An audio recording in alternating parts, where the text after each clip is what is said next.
یو دوه کلمې دي الله ته ډېرې خوښې دي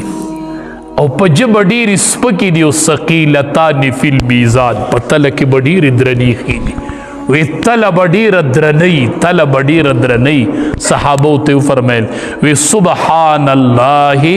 وبحمده سبحان الله العظیم وی ثقیلتان فی المیزان دا د نبی علیہ السلام د خولې الفاظ دي خفیفتان علی اللسان خو ثقیلتان فی المیزان وی په ژبه ډېرې اسانې دي سړی زرو وی سبحان الله وبحمده سبحان الله العظیم خو وی ثقیلتان فی المیزان په تله کې به ډېر وزني په ژبه اسانې دي خو په تله کې به ډېر درنې خیږي علما وایي څوک چې د ورځې سل پیرې دا وایي سبحان الله وبحمده سبحان الله العظیم الله به یې هغه تله درنه کړي دا به تله درنوي دا په تله کې ډېرې وزندارې دي ډېر طول به ثقیلتان فی المیزان چې تلې ته یې مخامخ کړي نو بیا ډېرې درنې دي په ژبه ډېرې سپکې دي خو په تله کې به ډېرې درنې وی دا چې څوک وایي د ده به الله د نیکو تله درنې انشاءالله د نیکو تله به د دې سړي درنېږي چې څوک دا ډېرې ډېرې وایي تله د نیکو به درنۍ قیامت ځان ته یاد ساتو قیامت ځان ته یاد ساتو مسلمان ته نفع ورکو مسلمان ته دوکه نه ورکو نن د ناکامۍ وجه چې د هر سړی په دوکه کې پروت دی تاسو دې بازار ته وځئ وګورئ ادنا چې دا ګاډو والا سبزیانې چې خرڅوي تاسې دې له ورشئ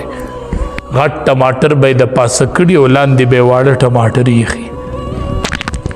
200 روپۍ کیلو چې ګاک ولا راشي وی دا خو ډېر ښکلي ټماټر مې وموندل وی رای کماله دی ورته د لاندې نه تل اړمه کړي نو د لاندې کچ کچ پراته او هغه ورته ورکړي نبی علیه السلام فرمایي من غش فلیس منا چا چې دوکه وکړله دا زمانه نه دی دا زمانه نه دی دا د کس دوکه کو هغه دا بار ولیدل او د ورله ورکړل دا دنده دا زمانه نه دی د خپل نسبت ماته نه کوي نن د ادنا نه اعلی پورې هر سړی په دې دوکه کې دی بل سړی برسي بل سړی برسي بس سړی به دوکه کې هغه چې بیا ولې دا خو هغه ټماټر نه دی ما چې کوم اغوست نو ما ته وایي مولي صاحب دا زمانه خرڅېږي نه که نه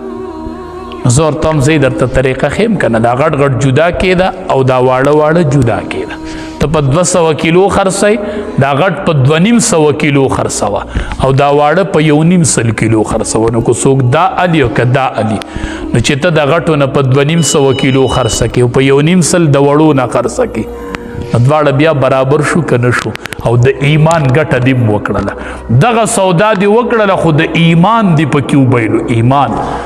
دوکه دې وکړله نبی علیه السلام وایي ما نه دی ما نه دی څومره دروغ خلک وي نبی علیه السلام وایي مومن نه زنا کېدی شي ګناهونه ترې کېدی خو دروغ مومن نشي وی دروغ به مومن نه وي چې مومن وي دی به دروغ نه وي دی به دروغ نه وي نن ورشئ د دروغو څه حال دی د دوکو څه حال دی ورشئ کم سړی خپل حق پوره ادا کوي کم سړی حق پوره ادا کوي هر سړی د بل حق پې راوړي او خپل حق پوره علي وندع الموازین القسط لیوم القیامه چې الله تعالی د انصاف ولګوي